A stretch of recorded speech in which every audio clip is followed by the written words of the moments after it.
കഴിഞ്ഞ കുറേ കാലമായി തുടരുന്ന അസ്വാരസ്യങ്ങൾക്കൊടുവിൽ ഇന്ത്യ ചൈന ചർച്ച നടന്നു. പ്രതിരോധ മന്ത്രി രാജ്നാഥ് സിംഗും ചൈനീസ് പ്രതിരോധ മന്ത്രി അഡ്മിറൽ ഡോങ് ജൂനും തമ്മിൽ നടത്തിയ ചർച്ചയിൽ ഇന്ത്യ ചൈന തർക്കങ്ങൾ അവസാനിപ്പിക്കാനായുള്ള 4 പോയിന്റുകൾ അടങ്ങുന്ന റോഡ് മാപ്പിനും രൂപം നൽകി. എന്നാൽ ഭീകരത സംബന്ധിച്ച ഇന്ത്യൻ നിലപാട് അംഗീകരിക്കാനാവില്ലെന്ന നിലപാട് ചൈന സ്വീകരിച്ചതിനാൽ സംയുക്ത പ്രസ്താവന ഉണ്ടായില്ല.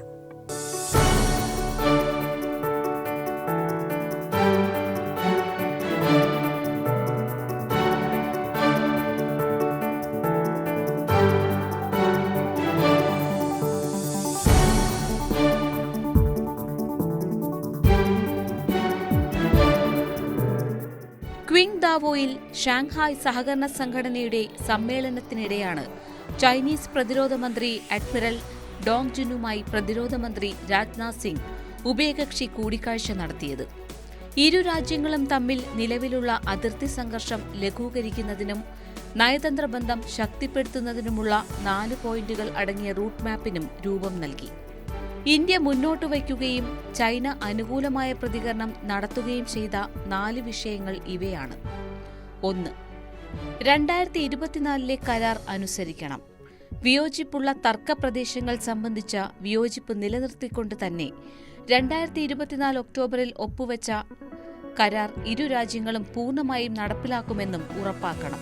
പ്രത്യേകിച്ച് ഡെംചോക്, ഡെപ്സാങ് എന്നിവയുൾപ്പെടെ കിഴക്കൻ ലഡാക്കിലെ ശേഷിക്കുന്ന സംഘർഷ കേന്ദ്രങ്ങളിൽ. 2. തുടർച്ചയായ സംഘർഷം ലഘൂകരിക്കാനുള്ള ശ്രമങ്ങൾ തുടരണം.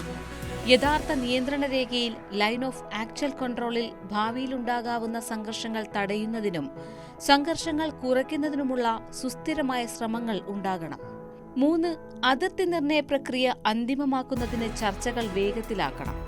അതിർത്തി നിർണയത്തിലും ഈ സ്ഥലങ്ങളുടെ നിയന്ത്രണത്തിലും തുടർ ചർച്ചകളിലൂടെ ശാശ്വത പരിഹാരം ഉണ്ടാകണമെന്ന ഇന്ത്യൻ നിർദ്ദേശത്തിലും അനുകൂല പ്രതികരണം ചൈനയിൽ നിന്നുണ്ടായി. 4. വിശ്വാസ കമ്മി നികത്തൽ. അഡ്മിറൽ ഡോങ്ങുമായുള്ള കൂടിക്കാഴ്ചയിൽ 2020 സംഘർഷത്തിന് ശേഷം ഉണ്ടായ വിശ്വാസ കമ്മി നികത്താനും രാജ്നാഥ് സിംഗ് ആഹ്വാനം ചെയ്തതായി ഇന്ത്യ പ്രസ്താവനയിൽ പറഞ്ഞു. 6 വർഷത്തെ ഇടവേളയ്ക്ക് ശേഷം കൈലാസ് മാനസരോവർ യാത്ര പുനരാരംഭിച്ചതിൽ ഇന്ത്യ ഔദ്യോഗികമായി ചൈനയെ സന്തോഷമറിയിച്ചു. പാകിസ്ഥാൻ സ്പോൺസർ ചെയ്യുന്ന അതിർത്തി കടന്നുള്ള ഭീകരവാദത്തെക്കുറിച്ചും രാജ്നാഥ് സിംഗ് യോഗത്തിൽ ഉന്നയിച്ചു. ഓപ്പറേഷൻ സിന്ദൂറിന്റെ സാഹചര്യവും ഇന്ത്യ വിശദീകരിച്ചു. എന്നാൽ പാകിസ്ഥാനുമായി സൗഹൃദം പങ്കിടുന്ന ചൈന അതിലെ പല വ്യവസ്ഥകളോടും യോജിക്കാൻ തയ്യാറായില്ല. ഭീകരത സംബന്ധിച്ച ഇന്ത്യൻ നിലപാടും ചൈനയുടെ നിലപാടും യോജിപ്പിലെത്താൻ കഴിയാത്ത സാഹചര്യത്തിൽ ഇന്ത്യ സംയുക്ത പ്രസ്താവന ഒഴിവാക്കുകയായിരുന്നു. കൂടിക്കാഴ്ചയുടെ ചിത്രം സമൂഹമാധ്യമമായ എക്സിൽ പങ്കുവച്ചതിന് രാജ്നാഥ് സിംഗ് നൽകിയ കുറിപ്പ് പോസിറ്റീവായ നീക്കം എന്നായിരുന്നു. ബീജിംഗുമായി ഒരു ഏറ്റുമുട്ടലിനും ഇന്ത്യ തയ്യാറല്ലെന്നും ആശയവിനിമയവും പരസ്പര വിശ്വാസവും വർദ്ധിപ്പിക്കുകയാണെന്നും ചൈനയും പ്രതികരിച്ചു. വിജയമെന്ന് പറയാനാവില്ലെങ്കിലും ഇരു രാജ്യങ്ങളും തമ്മിലുള്ള അകൽച്ച കുറയ്ക്കുന്നതായിരുന്നു ഇരു പ്രതിരോധ മന്ത്രിമാരും തമ്മിലെ കൂടിക്കാഴ്ച.